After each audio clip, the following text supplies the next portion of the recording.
Hello, my lovelies, and welcome back to Listen Closely. I am your host, Bobby, and again, we are graced by his presence. Hey, what's going on, guys? My husband, John. And I am very excited to do this one with him because he is like a music buff. If you don't know him, I mean, obviously he runs a media company, but like he's always been a singer. Yeah. So he knows all kinds of music, and I was kind of real quickly just briefing him on like, I'm going to be talking about the music or like something that the music is inspired by. And he's like, what are you talking about? I was like, oh my gosh, we got to do this right now because I'm super excited. Yeah, I know the song, but I don't know anything that she's about to say. Never heard of this. She was like, you don't know the story behind it? I was like, no. Yeah, like I'm really amazed. Like him, the music buff, does not know this. And if you didn't know, like now you will. Like that's just, now you know. You know if you know. You know? First off, can we tell them what song we're referring to? Yes. So and who it's sung by? We are talking about The Way by Fastball. It was Correct. a somewhere in the 1990s, I believe, that this song came out. If you haven't heard it, go to YouTube, listen to the song. I would play it, but because of copyright and all that, I can't play it right now. I mean, maybe if I like really quietly do it in the background. It was released in 1998. So, I mean, if you can kind of hear it behind me, you can, like, if you've heard it, you're like, oh, okay, that song. So yeah. That is the one that we're talking about. Go listen to it, and let's talk about what inspired him to write that. And I'm really shocked that you don't know this. I do not. So if you don't know, the person that wrote that was from Texas, and Fastball themselves are from Texas. They're from Austin. Right. They are an Austin band. And the story behind The Way is of a Salado couple and their tragic story. Okay. And their names were Raymond and Lela Howard. Raymond was 88 years old and Lela was 83 years old. So Okay. they were an older couple, loved each other, you know, normal stuff. But it was a tradition for them to go to the Pioneer Day in Temple. Okay. I mean, that was just like a yearly thing that they went and they did. They knew that they were going because they went every year. However, both of them had recently had some health issues. Raymond, again being 88, had recently had brain surgery, and Lela, 83, was showing early signs of memory loss, of Alzheimer's. Okay. So, you know, one of their children said, you know what, let me drive you there and, you know, make sure that you get there okay. Okay. But they said, no, let's not do that. You know, we've always done it by ourselves. Every year, this is a tradition. We're going to drive ourselves. And, you know, reluctantly, the child did agree. He said, okay, that's fine. Just let me know that you made it. And again, this is the 1990s that all this happened. So there were no like cell phones like we have today or, you know, GPS and stuff like that. So they took off on Saturday, June 29th, 1997, and then they went. A little bit later on, they did not, you know, hear anything from them. Time had passed. They still didn't. It says 13 days after the Howards went missing. Right. So that's almost 2 weeks. Right. They did not hear anything. You know, The police were called. They were searching everywhere trying to find them. They usually would stay there about 3, and then when it got to 5 and they weren't home that day, they were like, okay, something's going on. And then it was 8 and they still weren't home. And that's when they started to get the police involved, and they started to get the TV stations involved and, you know, trying to figure it out. Right. They drove to local places like Walmart. They drove to coffee places. Like they're more frequent, like they're there. Right. And there were no signs of them. Their disappearance had actually gained widespread media. So it wasn't just so long as, you know, just their local Salado. I mean, because they were traveling to Temple, which was only supposed to be like a 15-minute drive.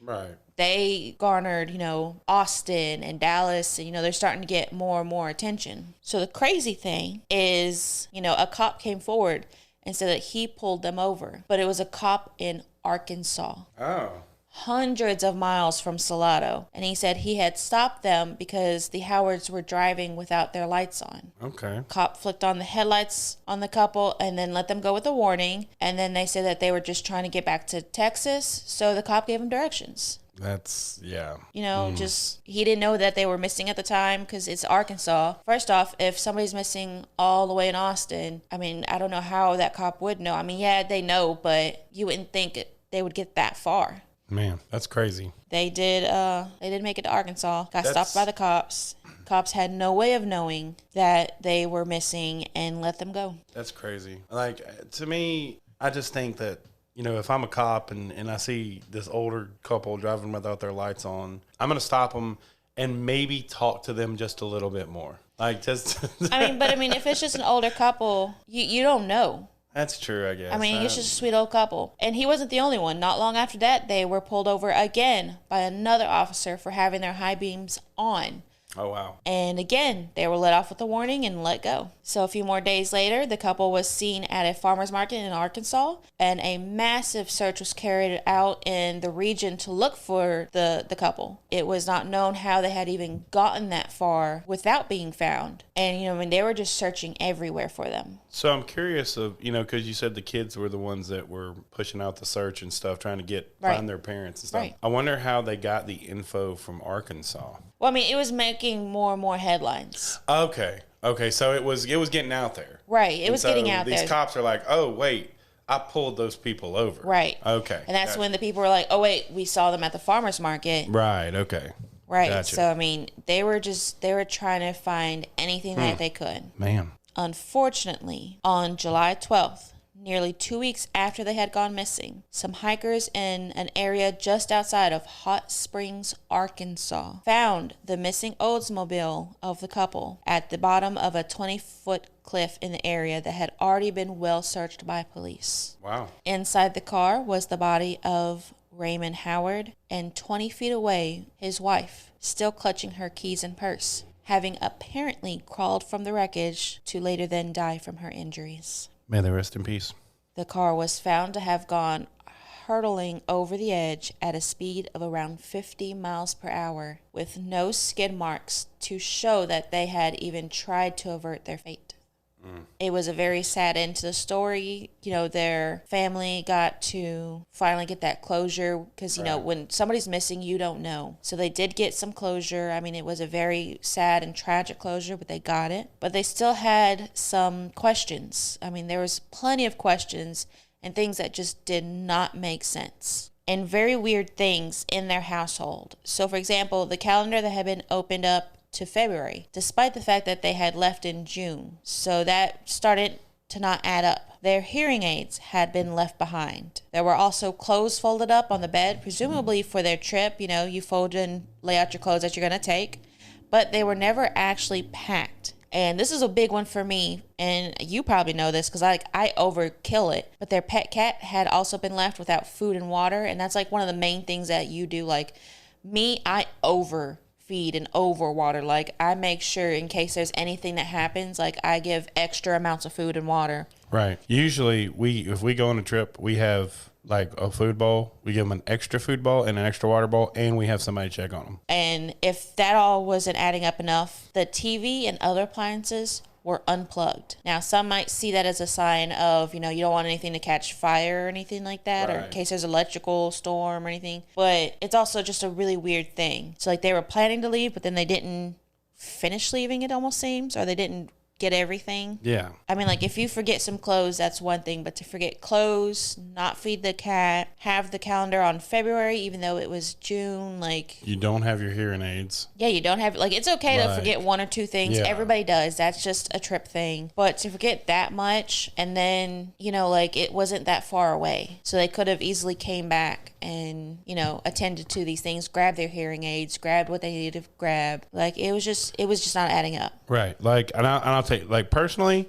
if we go on a trip, I guarantee you, and my wife knows this, I will forget one thing, and that is either my toothbrush or my earpods. But no, you will always forget a charger. Oh, and a charger. Yes, I will never bring my charger. But these guys are leaving their whole wardrobe. They didn't have clothes. Yeah. That's. So, of course, the police and everyone just, kind of presumed it to be all signs of their worsening mental deterioration. So that's what made it so urgent that they found the couple. Well, and it said that he had, brain surgery, but it didn't say why he had brain surgery. Yeah, that I'm not too sure on. And I'm kind of curious because I know that, some people have brain surgery. They started testing for signs of dementia and Alzheimer's.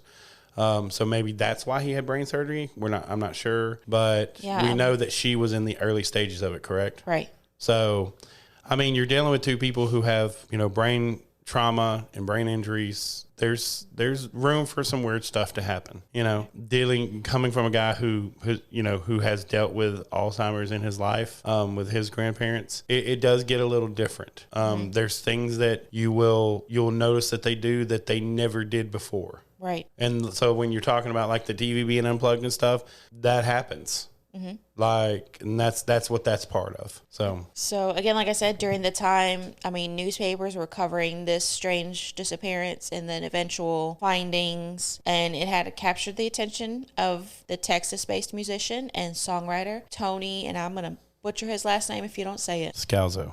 There we go. Who first heard about the case in the headlines. He became obsessed, which is, that's a normal thing. I know it sounds weird, but look at recent cases and how obsessed we are with them. We have one that, people are still kind of obsessing over, which is the Gabby case. And I mean, it's just something we all obsess over things. So he just kind of took it and just looked over it, and it was just a very strange tale of two old lovers on a road trip that they did every year. And that's how he ended up crafting his song The Way for his band Fastball. The song was, of course, a smash hit, and it was their first, and it would help them propel themselves and their 1998 second studio album, All the Pain Money Can Buy, into like the stratospheres. Like they were like overnight sensations. And he would later say of the case of the Howards and how it inspired the song, I looked in right away, this story sort of struck me. It was sort of an ongoing story. Still no developments in the case of the missing couple. I just started getting these ideas. Well, maybe they didn't want to be found. Maybe they're just they're sick of being responsible and they just want to go out and have fun. I believe that the song, in particular, it's a strong song. I think it's a strong song musically. It's a strong song in the way it was put together musically and lyrically. I think it's one of the best things I've done. At the same time, I think a lot of its power comes from the story behind it. And I somehow put together this musical piece that was enhanced by the story. And I also believe the story, for the family and for the people involved, was enhanced by the song. So the song was released 1 year after the bodies were found as a sort of memorial for the missing couple to immortalize the story. And like you, many people did not know the background of it. I mean, it was just a very romanticized version of this tragedy. And, some people even said that because they had Alzheimer's, maybe, and there were no skid marks, maybe they were in a good time. I mean, maybe they were thinking of good things. They were thinking about back when they were young, just freshly married. Yeah. So, and that's a beautiful sentiment. Like, right. You would only hope that would be the truth. Exactly. Like instead of fear, they just felt happiness and warmth and love. Yeah. Until the very end. Absolutely. So the song definitely immortalized them so that the couple was never forgotten and that they weren't lost to history. And it's a very strange case that, they had just disappeared and for almost 2 weeks ended up somehow in Arkansas and then were found the way they were. It makes you stop and think for a little bit. And if you know anybody with Alzheimer's or anyone who's even dealing with family members with it, I mean, right. It's not to be taken lightly. No, it's not. Yeah. It is very, very hard to deal with. Absolutely. And I mean, it's a struggle. I mean, I myself have personally dealt with a family member who had it, and it hurts, but it's still good to be there. It's still good to be there for them. It's still good to be with the family members who are dealing with this every day. So, I mean, it definitely takes a strong person. Yeah, sure does. So that's a little history lesson for you on the song that you did not know. Yeah, I didn't know anything about that. Now I'm going to have to go back and listen to the words. And yeah, so if you actually listen to the words and actually read the lyrics, then you're like, oh, okay. And it does do a very good memorializing them and giving them a very romanced, good way to think about it. Yeah, that's just another pop culture true story case that I kind of stumbled upon. Again, I knew of the story behind that song. Did not know it came from Texas. Did not know it came, that close. 4 hours is still pretty close. So I did not know that happened kind of around the corner. And I'm glad I got to educate John a little bit on some pop culture. Yeah, she knew something about music that I did not know. And that's very rare. And if you have anything you'd like to add, or if you have anything that you want to get covered, maybe you know a different song that's inspired by something, or a book or something. I mean, anything. I will take anything. You can email me, httlistenclosely@gmail.com. Yeah. You can also message me on Facebook, Instagram, TikTok. Reach out to me at httlistenclosely. Let me know what you're thinking. Let me know what you want me to cover. I'm still looking into the 2 hospitals that people have kind of directed me towards. I'm looking at different places in and around our area. I'm still doing local stuff, but we might have to start diving into some Louisiana. Yeah. So I'm going to try, and I don't know if I can do it, so just as try, but I'm going to try to see if we can't get a tour through one of those hospitals. Cool. So I happen to know somebody. You know everybody. But we're going to see if we can make it work. If not, so be it. But we're going to try to do that for y'all. Yeah, try and get some more actual video footage of places and things that we do, because I know I'm slacking on that. Yeah. We've just been busy. Yeah. It's been, October was very busy for us. It's now November. We're starting to, kind of relax a little bit. I'm not going to lie. I can't wait to see what you come up with for Christmas. I'm not going to lie. Me too. I don't know what we're going to do. So if you have any Christmas stories you'd like me to cover, definitely let me know, because I'm going to be trying to figure it out myself. But until next time, always remember to listen closely.